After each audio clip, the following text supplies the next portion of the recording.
Assalamu alaikum everyone, this is Hasnan Mani and today our topic of discussion is food plant layout. Food service management का ये हमारा second lecture बनता है और इसके अंदर जो है ना बेसिकली फूड प्लांट लेआउट के ऊपर डिस्कशन करते हैं। इंट्रोडक्शन क्या है कि entrepreneur the worker and the consumer are the stakeholder. मैंने आपको लास्ट लेक्चर में बताया था कि स्टेक होल्डर कोई भी ऐसा पर्सन होता है जो जिससे वो इदारा या वो ऑर्गेनाइजेशन चल रही है, ठीक है। कंज्यूमर भी स्टेक होल्डर होता है क्योंकि जब वो चीज़ बाय करेगा तभी जो है ना वो एक फूड चेंज है वो चलती है। वर्कर्स भी, एंटरप्रेन्योर भी, ठीक है। Optimally utilise industrial services provide gain to stakeholder. और इसमें जो इंडस्ट्रियल सर्विसेज होती हैं अगर वो ऑप्टिमली यूटिलाइज की जाएं तो उसकी वजह से स्टेक होल्डर्स को बेनिफिट होता है। चाहे वो वर्कर हो, चाहे वो इन्वेस्टर हो, चाहे वो कंज्यूमर हो। अगर वहाँ पे इंडस्ट्री के अंदर चीज़ें ऑर्गेनाइज्ड हैं और प्रॉपरली वर्क किया जा रहा है उन पे, तो उससे सबको बेनिफिट होता है, ठीक है। Act of optimum arrangement of industrial facilities. अब इसमें क्या है कि चीज़ों को या इंडस्ट्रियल प्रोडक्शन को या उस पूरे प्रोसेस को इस तरह डिजाइन करना और अरेंज करना कि उससे मिनिमल लॉस हो, कॉस्ट कम से कम लगे, ठीक है। चीज़ों को बहुत ज़्यादा कभी इधर ना करना पड़े, ठीक है। एक फ्लो में जो है ना वो प्रोडक्ट मूव करे ताकि रॉ मटेरियल से जो फाइनल प्रोडक्ट तक का सफ़र है वो एक फ्लो में हो, ठीक है। जितना फ्लो प्रॉपर होगा उतनी कम कॉस्ट आएगी, उतना ही ज़्यादा बेनिफिट होगा सबको। कंज्यूमर को कम प्राइस करनी पड़ेगी पे, वर्कर को इजीली वर्क करना पड़ेगा, और जो एंटरप्रेन्योर है या जो इन्वेस्टर है उसको जो है ओवरऑल प्रॉफिट जो है वो ज्यादा होता है, ठीक है। Primary industry facilities include man, machine and material. अब इसमें सिर्फ और सिर्फ यानी कि इस पूरे लेआउट में जिसको हम प्लांट लेआउट कहते हैं, इसमें सिर्फ वो मशीनरी नहीं आती, इसमें वो जगह, वहाँ पे काम करने वाले लोग, वहाँ का जो सप्लाईज होती हैं मटेरियल, रॉ मटेरियल वगैरह वो, और इसके अलावा मशीनरी सारी जो है वो इसकी इंडस्ट्रियल फैसिलिटीज होती हैं। और इसके अलावा उनका design, structure, storage space, material handling services वगैरह, ये सारा का सारा उस फूड प्लांट लेआउट का पार्ट होता है, ठीक है। ये सारी फैसिलिटीज हैं जिनका हमने मैनेज करना होता है, वो सर्विसेज हैं जिनको हमने मैनेज करना होता है to manage the cost and all other like to provide benefits to all the stakeholders. Plant layout का बेसिक ऑब्जेक्टिव होते हैं, पहला ये कि maximum satisfaction to all stakeholders. Stakeholder मैंने बताया वहाँ काम करने वाले लोग भी हैं, उसमें जो इन्वेस्ट कर रहा है वो भी है, और कंज्यूमर भी है, ठीक है। कंज्यूमर तो हर एक बंदा सेटिस्फाई होना चाहिए जिसकी जो भी प्रेफरेंस है। अगर प्रॉफिट प्रेफरेंस प्रेफरेंस है एक इन्वेस्टर की तो उसको प्रॉफिट मिलना चाहिए। वर्कर की प्रेफरेंस है कि ईज हो, काम आसानी से हो सके, तो उसको वो मिलना चाहिए। और कंज्यूमर की प्रेफरेंस है कि क्वालिटी हो और कॉस्ट कम की रखी जाए, तो उसको वो चीज़ मिलनी चाहिए, ठीक है। तो मैक्सिमम सेटिस्फेक्शन होनी चाहिए। Specific interest of each party for obtaining good plant layout. और हर एक, वही जो मैंने बताया कि हर एक के, हर स्टेक होल्डर के अपने इंटरेस्ट होते हैं, अपना उनका एक पॉइंट ऑफ व्यू होता है कि इस चीज को फुलफिल किया जाना चाहिए। तो प्लांट लेआउट कुछ इस तरह होना चाहिए कि सबके सब जो है वो उसमें इन्वॉल्व हो सके और सबको बेनिफिट हो सके। जो गुड लेआउट होते हैं वो बेसिकली प्रोडक्शन डिलेज और कंजेशन को कम करते हैं, ठीक है। प्रोडक्शन अगर डिले हो जाएगी तो उसका नुकसान होगा दोनों को, इन्वेस्टर को भी और कंज्यूमर को भी, ठीक है। तो इस चीज को अच्छा लेआउट जो है वो इस चीज को अवॉइड करवाता है। इसी तरह consider equipment maintenance at planning stage. Minimum travel distance of material, reduce cost of handling and arrangement must provide effective utilization of space and promote job satisfaction and safety। अगर हम बात करें इक्विपमेंट, क्योंकि वो एक मटेरियल है, ठीक है, वो हमारा पार्ट है, तो उसकी मेंटेनेंस प्लानिंग स्टेज पे होनी चाहिए। बेसिकली मैंने आपको बताया था प्लानिंग स्टेज क्या है कि मैं एक फैक्ट्री लगाऊंगा, उसमें 4 मशीनें होंगी, ये प्लानिंग स्टेज है। उस मशीन को मैनेज कैसे करना है, उसकी मेंटेनेंस कैसे होगी, उसकी सफाई सुथराई वो किस तरह कहाँ अरेंज होगी, it should be decided at that planning stage, rather than कि मशीन लगा दी अब उसकी मेंटेनेंस को सोचना कि यार वहां से इसने खोलना है, उस साइड पे तो दीवार है, ठीक है। तो it should be decided at planning stage की चीजें कैसे मैनेज होंगी, ठीक है। आपका ट्रेवल डिस्टेंस कम से कम होना चाहिए। एज आई टोल्ड यू कि एक चीज जहाँ पे एक मशीनरी से चीज गुजरी है, उसने अब दूसरी मशीनरी के पास जाना है, तो it should be in a flow, rather than कि एक मशीन यहाँ पड़ी है, दूसरी 500 मीटर दूर पड़ी है, वहां से वापस से उस चीज यहाँ आ रही है, यहाँ से फिर उधर जा रही है, तो इससे कॉस्ट बढ़ती है। इस चीज को मिनिमाइज किया जाए और इस तरह से चीजों को अरेंज किया जाए कि जॉब सेटिस्फेक्शन बढ़े, सेफ्टी बढ़े, ठीक है। जॉब सेटिस्फेक्शन सेफ्टी क्या है कि आपने मशीनरी इस तरह लगा दी है कि उससे किसी का हाथ कट सकता है मशीन में आके, ठीक है, कोई इंजरी हो सकती है, या उसमें किसी किस्म का कोई कंटेमिनेशन हो सकती है। तो इस तरह उस प्लांट लेआउट को, उस एक फैक्ट्री को अरेंज ना किया जाए कि उसमें इस तरह के किसी किस्म के नुकसान हो। और डेफिनेटली जितना नुकसान का, रिस्क का चांसेस कम होगा, उतना ही ज्यादा जो है वो जॉब सेटिस्फेक्शन होती है। अब यू और S shape layout facility reduce cost. U shape क्या है कि इधर मशीन नंबर 1 2 3 इस तरह राउंड ऑफ करके उसने यहाँ पे आके एंड हो जाएगी। यू शेप फैसिलिटी है, ठीक है। जिस तरह आप अक्सर लैब्स में भी देखते हो, तो ये मीट लैब में भी आपने देखा होगा कि इस तरह करके जो है ना वो मशीनरी इस तरह अरेंज होती है, एक तरह से शुरू, दूसरी साइड से एंड। ये यू शेप है या एस शेप कि इस तरह आपने उनको अरेंज कर दिया है। तो रॉ मटेरियल यहाँ से शुरू हुआ और यहाँ से आगे आगे स्टेप स्टेप बाय स्टेप काम बढ़ता रहा, इससे स्पेस दोनों तरफ मिल जाती है। इधर भी ओपन स्पेस मिल गई, इधर भी ओपन स्पेस मिल गई, तो दोनों तरफ काम करना आसान है और एक फ्लो आ गया एस में भी, ठीक है। Satisfied worker produce more work in less time. अगर आपका वर्कर सेटिस्फाइड है और वो ईज में है, आसानी से काम कर रहा है, तो वो थोड़े वक्त में ज्यादा काम करेगा। वर्कर की कन्वीनियंस होगी। Easy access to storage material है, आपको पता है अगर इस तरफ ये एस फैसिलिटी है, इसमें एक तरफ स्टोरेज बना दी जाए तो इजी एक्सेस है, ठीक है, बजाय इसके कि आप स्टोरेज यहाँ पे पड़ी हुई है, प्रोडक्शन यहाँ हो रही है, ठीक है, फिर स्टोरेज है, फिर प्रोडक्शन, अजीबोगरीब से अगर अरेंजमेंट कर दें तो definitely that will increase cost. उसके अलावा मेस बन जाएगा, कोई चीज कहाँ से उठाई जा रही है, कोई कहाँ से उठाई जा रही है। वर्किंग एनवायरनमेंट सेफ है, ठीक है। Reduce risk of health and safety of employees. कोई भी हेल्थ या एम्प्लॉयज की सेफ्टी को रिस्क कम होगा, ठीक है। प्रॉपर लेआउट इंश्योर इफेक्ट, ये बेसिकली लिखा हुआ है ऑब्जेक्टिव्स के अंदर, ठीक है। ऑब्जेक्टिव के ही आगे कंटिन्यू है कि अगर इस प्रॉपर लेआउट हो तो उससे सेफ्टी इनहेंस होती है, हेल्थ रिस्क कम हो जाते हैं, ठीक है। प्रॉपर लेआउट से इफेक्टिव सुपरविजन होती है। अगर आप यू शेप को ही देख लो, एक यू शेप है इस तरह, ठीक है। एक सुपरवाइजर यहाँ खड़ा हो तो वो हर बंदे की एक्टिविटी को मॉनिटर कर सकता है, ठीक है। Ensure utilisation of manpower and machinery. इससे क्या होता है कि जब आप प्रॉपर लेआउट में चलते हो तो प्रॉपर मैन एम्प्लॉयज भी प्रॉपरली इंगेज होते हैं, अपना काम फ्लो में करते हैं, और मशीनरी भी जो है वो फ्लो के अंदर ही इस्तेमाल होती है, ठीक है। Reduce production delays and congestion. वही इससे क्या होता है कि जो प्रोडक्शन डिलेज और कंजेशन है वो कम हो जाती है, ठीक है। पॉइंट रिपीट हुए। तो आसान अल्फाज में अगर इसको समराइज करें तो ये एक प्रॉपर लेआउट जो है वो हमारे जो ऑल सप्लाईज हैं, ठीक है, पहला हमारा वर्कर होता है, उसको कन्वीनियंस प्रोवाइड करता है, ठीक है, वो इजीली काम कर सकता है, सुपरविजन उसकी प्रॉपर हो सकती है, ठीक है। अब वर्कर जब इजीली काम कर सकेगा तो उसकी सेटिस्फेक्शन बढ़ेगी। जब सेटिस्फेक्शन बढ़ेगी तो वो ज्यादा काम करेगा थोड़े टाइम में, ठीक है। जब ज्यादा काम करेगा थोड़े टाइम में, इसका मतलब है कि वो ज्यादा मशीनरी इस्तेमाल कर सकता है। मशीनरी ज्यादा क्यों इस्तेमाल हो रही है? क्योंकि वो एक फ्लो में पड़ी हुई है। एक फ्लो में जो मशीनरी पड़ी हुई है वो ज्यादा इजीली, क्योंकि उसमें अब फ्लो में मशीनरी पड़ी है तो उस पर काम करना आसान है, इसलिए वो सेटिस्फाइड है। अब काम करना क्योंकि आसान है, क्यों आसान है? क्योंकि वो एक फ्लो में थी, ठीक है। यहाँ से आप फर्दर निकाल सकते हो कि जब फ्लो एक में होगा तो उससे कॉस्ट बच जाएगी, कॉस्ट बचेगी और उसके साथ साथ डिले नहीं होगा, काम डिले नहीं होगा, ठीक है। एक फ्लो में चलता जाएगा, स्पीड अप काम है, ठीक है, आने जाने में नहीं टाइम जाया हो रहा। तो आप इसकी अगर एक छोटी सी स्टोरी बना के 5 7 8 पॉइंट भी याद कर लो तो it will be more than enough. आप उसको एक स्टोरी बना लो कि ओके, जिस तरह भी मैंने आपको सुनाई कि एक उससे ये, उससे ये, उससे ये, तो दिस उससे ये बेनिफिट मिल रहा है, जिससे उसने ये स्टेप लेना है, ये इस स्टेप की वजह से उसको ये बेनिफिट मिल रहा है, आपकी देन में स्टोरी बन गई। आप इन वर्ड्स को इस्तेमाल करते हुए अपना पूरे ये सारे ऑब्जेक्टिव जो है वो लिख सकते हो। अब ये यू शेप है, इसमें अगर आप देखो तो रॉ मटेरियल है, उससे कंपोनेंट 1, कंपोनेंट 2, कंपोनेंट 3 4 5, ये लोग अंदर खड़े हैं, ये सुपरवाइजर हो सकता है, यहाँ सुपरवाइजर हो सकता है, ठीक है। इजी एक फ्लो चल रहा है, इजी मैनेजमेंट ऑफ टास्क है, चीजें डिवाइडेड हैं, वर्कफोर्स थोड़ी चाहिए। ये नहीं है कि पहले चीज यहाँ से यहाँ आई, फिर इधर गई, फिर इधर गई, फिर इधर गई, फिर वो मिक्सअप हो जाएगा, वही एक ही बंदा इधर कभी उधर, कभी इधर कभी उधर।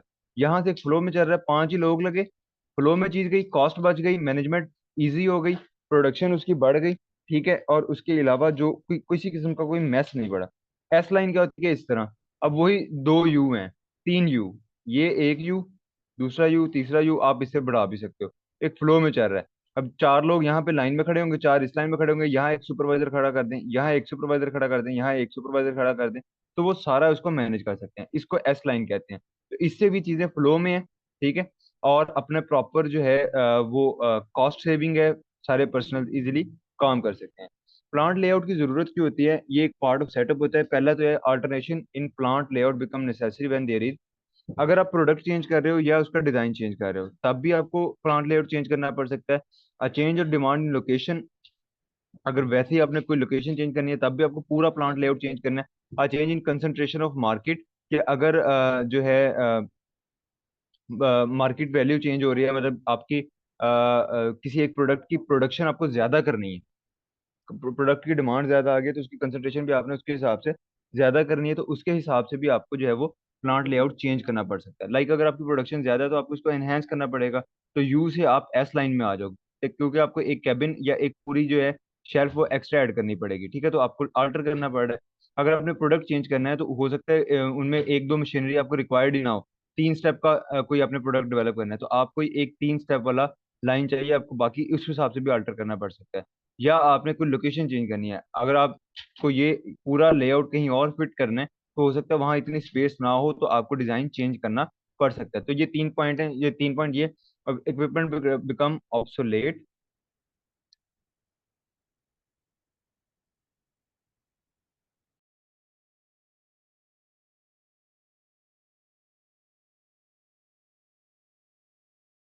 अगर कोई इक्विपमेंट जो है वो पुराना हो गया, वो मतलब अब उसका कोई इतनी ज्यादा प्रोडक्शन नहीं है, तो उसको चेंज करना है, तो आपने उसकी जगह कोई और इक्विपमेंट लाना है, तो हो सकता है वो जो अब इक्विपमेंट आ रहा है वो दो तीन इक्विपमेंट का एक साथ काम कर दे, ठीक है, तो उसकी जगह फिर आपको फिर प्लांट लेआउट चेंज करना पड़ेगा।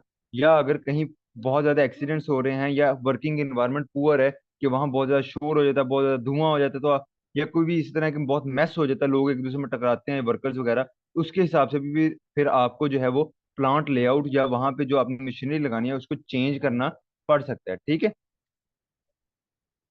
Factor determining plant layout, the factor different है, एम्प्लॉय सेटिस्फेक्शन है, type of material, material handling, storage equipment, plant service and line balancing, सारे पॉइंट्स मैं आपको ऑलरेडी पीछे कवर करवा चुका हूँ। अगर एम्प्लॉय सेटिस्फाई नहीं है, वो जो काम करने वाला है, तो आपको डिटरमाइन चेंज करना पड़ सकता है। मटेरियल के ऊपर डिपेंड करता है, मटेरियल की हैंडलिंग के ऊपर डिपेंड करता है, स्टोरेज किस तरफ है, इक्विपमेंट कौन कौन से हैं, प्लांट सर्विसेज वहाँ आप कौन कौन सा काम ले रहे हो मशीनों से वो, और लाइन बैलेंसिंग कि आपने किस लेवल पे किस फ्लो, क्या प्रोडक्ट फ्लो में बन रही है या नहीं बन रही, फ्लो ऑफ प्रोडक्शन क्या है, ये सारे के सारे जो है वो डिटरमाइन करते हैं प्लांट लेआउट। पहला एम्प्लॉय सेटिस्फेक्शन। अब इसमें आप जनरलाइज भी लिखोगे तो आपको वही पुरानी बातें हैं बस चेंज की हैं, ठीक है, थोड़ा सा डिटेल में बता दी कि आपकी जो अगर आपका एम्प्लॉय सेटिस्फाइड है तो वो ज्यादा काम करेगा, जब वो ज्यादा काम करेगा तो आप ही का फायदा होता है, ठीक है। बेटर सर्विसेज प्रोवाइड करता है, जब बेटर सर्विसेज होंगी आपका कंज्यूमर खुश हो जाएगा, जब कंज्यूमर खुश होगा तो उससे वो आपका फाइनल एंड प्रोडक्ट आपका क्या होता है कि आपका कंज्यूमर आपसे सेटिस्फाइड है। तो अगर आपका प्लांट लेआउट अच्छा है, उससे आपका वर्कर अच्छा मतलब बेटर फील करेगा, वर्कर बेटर फील करेगा तो वो काम अच्छा करेगा, जब वो काम अच्छा करेगा तो आपका कस्टमर अच्छा फील करेगा, ठीक है।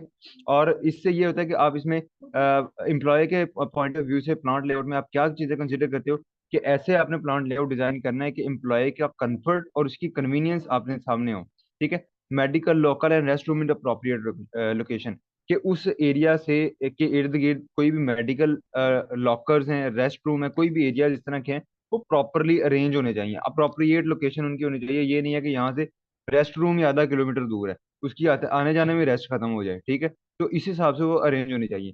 लाइटनिंग है, एयर कंडीशनिंग है, नॉइस कंट्रोल, इन चीजों पे फोकस होना चाहिए कि कोई मशीनरी बहुत ज्यादा शोर तो नहीं कर रही, अगर कर रही है तो वहां पे साउंड एब्जॉर्बेंट लगाए गए हैं कि नहीं, यानी आप अपने जो एम्प्लॉय है, जो आपका वर्कर है, उसको ईज प्रोवाइड कर रहे हो, ठीक है, उसको वहां पे प्रॉपर सेफ्टी मिल रही है, उसको प्रॉपर वहां पे केयर मिल रही है, तब वो आप सेटिस्फाई होगा तो वो अच्छा काम करेगा, अच्छे काम से अच्छे काम से कस्टमर सेटिस्फाई होगा, कस्टमर सेटिस्फाई करना ही आपकी फाइनल जो है वो प्रोडक्ट होती है।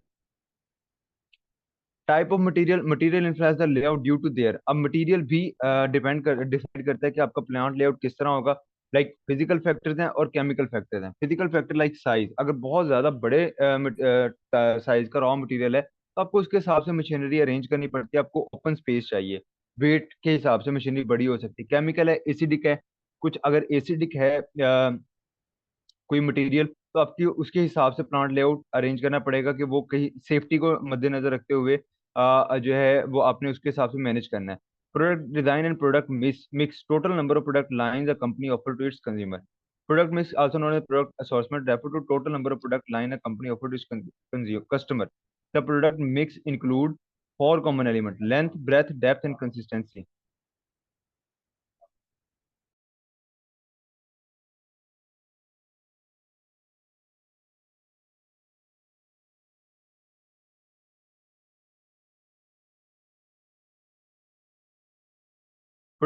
अच्छा, ये जो बेसिकली पॉइंट है ना प्रोडक्ट मिक्स वाले, ये वो कह रहे हैं कि मतलब कितने नंबर ऑफ प्रोडक्ट आप जो है ना वो रखते हो वहाँ पे, ठीक है। एक कंपनी जैसे कोका कोला की वो कह रहे हैं कंपनी है, वो चार डिफरेंट प्रोडक्ट्स बनाते हैं। कोका कोला, डाइट कोक है, कोक जीरो है, चेरी कोक है, ठीक है। दे मेक डिफरेंट प्रोडक्ट्स, तो वो उसको हम प्रोडक्ट मिक्स कहते हैं। तो नंबर ऑफ प्रोडक्ट्स जितने होंगे, जिस तरह की क्वालिटी होंगे, जिस तरह की डिफरेंट वेरिएशंस आएंगी, वो भी डिसाइड करती हैं कि डेफिनेटली जितने वेराइटी, उतनी तरह का मटेरियल और उतनी ही तरह के आपके पास जो है वो प्लांट लेआउट उसी तरह से अरेंज होगा, सो दैट एक चीज दूसरे में मिक्सअप ना हो।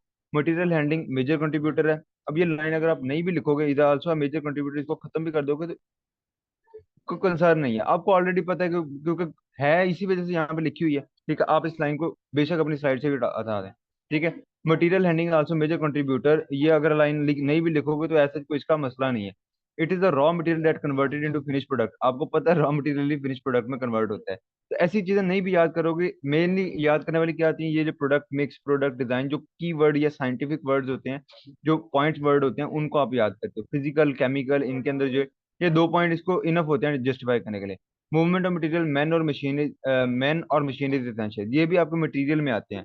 जो मटेरियल की मूवमेंट है, लोगों की जो मूवमेंट है, और जो मशीनरी वहां पे अवेलेबल होनी है, वो सारी चीजें भी मटेरियल के अंदर ही आती हैं।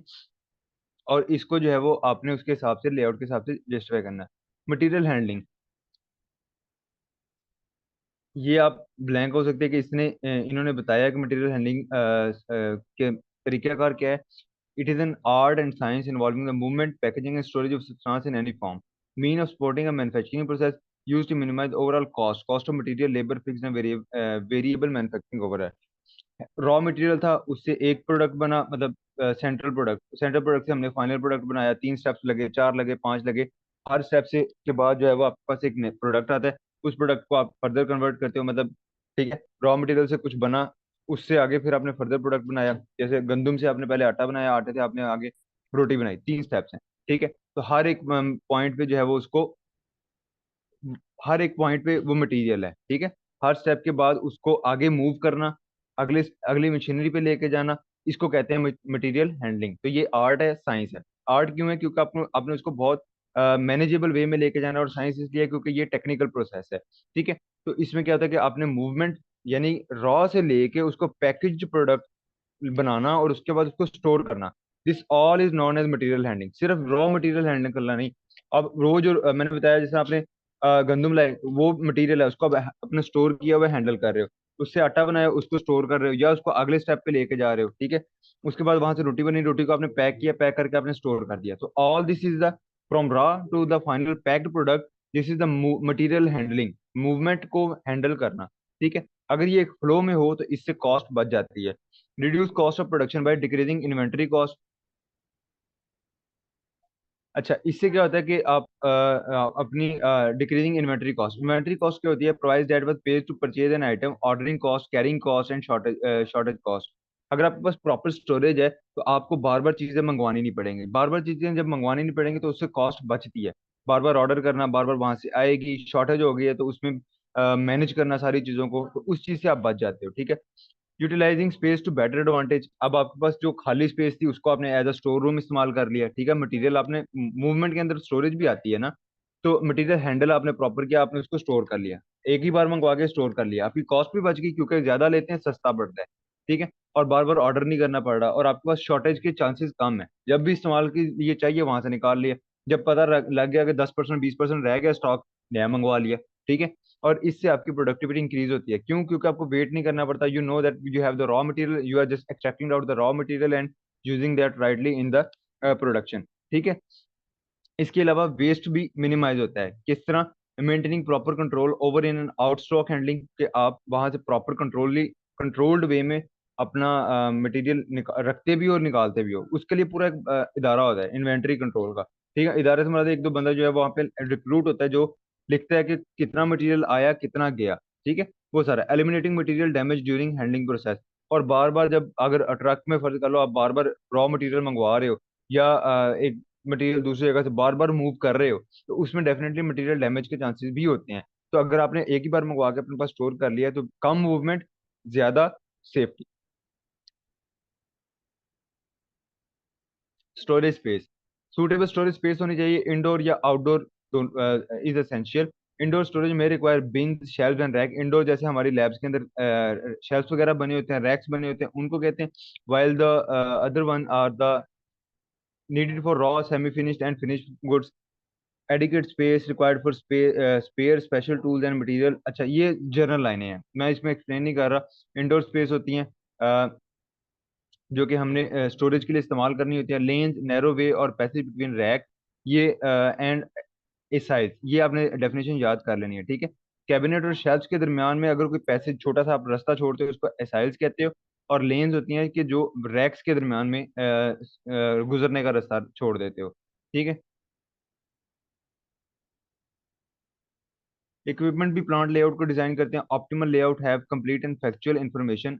जो अगर आप लेआउट बना रहे हो उसमें कंप्लीटली लिखा होगा कौन सा इंस्ट्रूमेंट कहाँ पे मौजूद होगा, उसका क्या फंक्शन है, ठीक है। फिजिकल डायमेंशन उसकी होगी कि किस तरफ इसका मुंह खुलता है, उस एक मशीन का या उस एक इक्विपमेंट का। क्लियरेंस टूल्स होते हैं different, cordless tools, power tools, hand tools and power tool accessories. मतलब ऐसे तमाम टूल्स जो कि आपको उस मशीन को ठीक करने के लिए चाहिए, या ऐसे लाइक पेचकस हो गया, इस तरह के जो टूल्स होते हैं वो भी वहाँ पे मौजूद होते हैं, ठीक है। उनकी प्रॉपर इन्फॉर्मेशन हो चाहिए कि वो कहाँ पे मौजूद है। Information about feature needed attention. और कोई भी ऐसा फीचर है उस एक मशीन का, लाइक लिखा होता है ये बहुत गर्म है, ये बहुत ज्यादा हीटअप हो जाती है, तो उस तरह की इन्फॉर्मेशन जो है वो इक्विपमेंट के ऊपर मेंशन होनी चाहिए, ठीक है। इक्विपमेंट पे भी और हमारे लेआउट पे भी कि this is the hotter one, ठीक है। तो इसको उसके हिसाब से मैनेज किया जाना चाहिए, ठीक है। यानी कि अगर कोई ऐसी चीज है जहां से धुआं आता है, तो उसको एग्जॉस्ट के पास मौजूद होना चाहिए, ठीक है। बजाय इसके कि वो आप बिल्कुल सेंटर ऑफ द किचन में रख दें या सेंटर ऑफ फैक्ट्री में रख दें और वो पूरी फैक्ट्री के अंदर धुआं ही धुआं कर रही हो, ठीक है। तो ये फीचर नीडेड अटेंशन जो है, इससे आप लेआउट को जो है वो जस्टिफाई कर सकते हो। आज फीचर नीडेड अटेंशन के अंदर operation location provision for routine location of control, hand operated power tool requirement, services required to required for operation which include.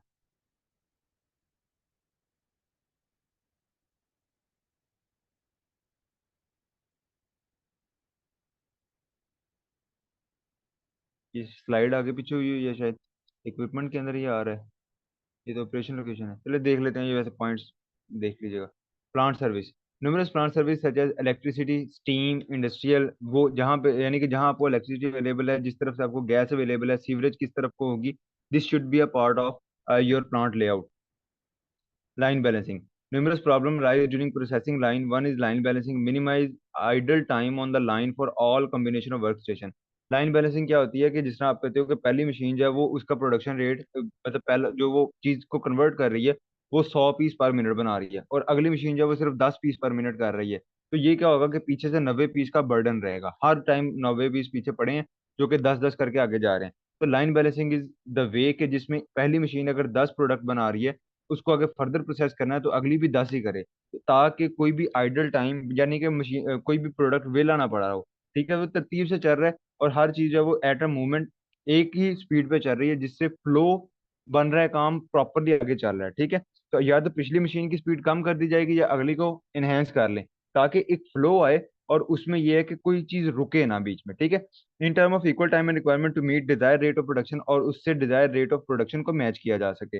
अगर आपका desire rate of production 50 piece per minute है, तो आप पिछले वाले को थोड़ा सा स्लो कर लें, अगली मशीन वो रखें जो कि 50 पीस पर मिनट आगे फ्लो कर सके, उससे आप वो आगे मूव ऑन करते रहेंगे, ठीक है। इसको कहते हैं लाइन बैलेंसिंग, कि ओवरऑल पूरी चेन पे अगर 10 मशीनें हैं तो 10 मशीनें इस तरह काम कर रही हों कि बीच में कोई भी प्रोडक्ट स्लो डाउन ना हो, कोई कहीं कोई चीजें जमा ना हो, ठीक है। Production volume determine pace at line operate, वही बात कि कितना आपने बनाना है वो डिसाइड करेगा कि उस लाइन ऑपरेशन पे या उस एक पूरे स्टेप में कितनी उसकी जो है वो स्पीड रखी जाएगी प्रॉपर, पूरे उस यू नो पूरे मतलब उस पूरी लाइन के अंदर आप कितनी स्पीड पे उन प्रोडक्शन रेट को वो करोगे, सेट करो, ठीक है।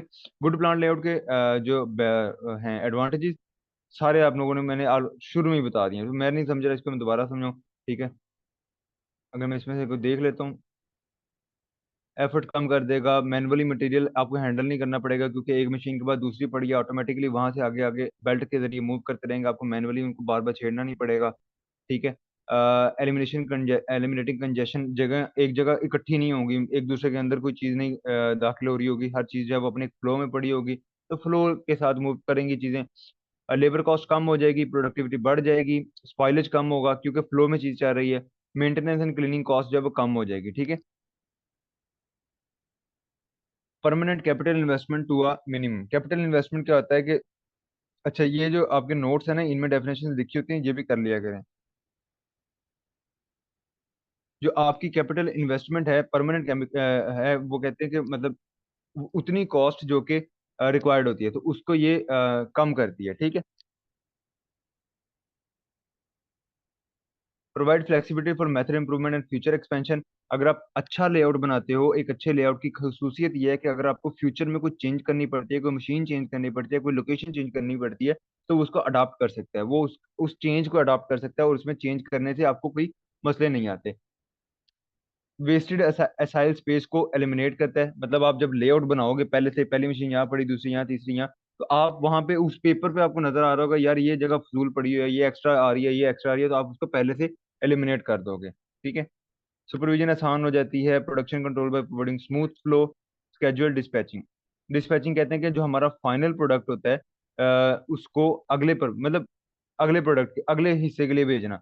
अगर पहली मशीन है तो उसका डिस्पैचिंग क्या होगी कि वो उस मटेरियल को दूसरी मशीन की तरफ भेज रही है। इस तरह जो फाइनल मशीन है उसका क्या होगा कि वो आगे पैकेजिंग वाले को भेज रही है। पैकेजिंग वाले के लिए डिस्पैचिंग क्या है कि वो आगे स्टोरेज की तरफ भेज रहा है। स्टोरेज के डिस्पैचिंग क्या है कि वहां से आगे वो कंज्यूमर को भेज रहा है। तो हर स्टेप के आगे जो जब वो हर स्टेप या हर मशीन जब अगले की तरफ चीज को मूव कर रही है, तो उसको हम डिस्पैच करना कहते हैं। Methods of cleaning different method है। इसमें हमारे पास डिसमेंटलिंग है और क्लीनिंग इन प्लेस है। डिसमेंटलिंग एंड क्लीनिंग क्या है कि ओल्ड वर्क है जिसमें हम ब्रश और फ्लश कर डिटर्जेंट लेते हैं, उसके साथ हम खुद से उसको, यानी कि वो पर्सन जो है या जो स्वीपर है वो उसको मैनुअली साफ करता है, ठीक है।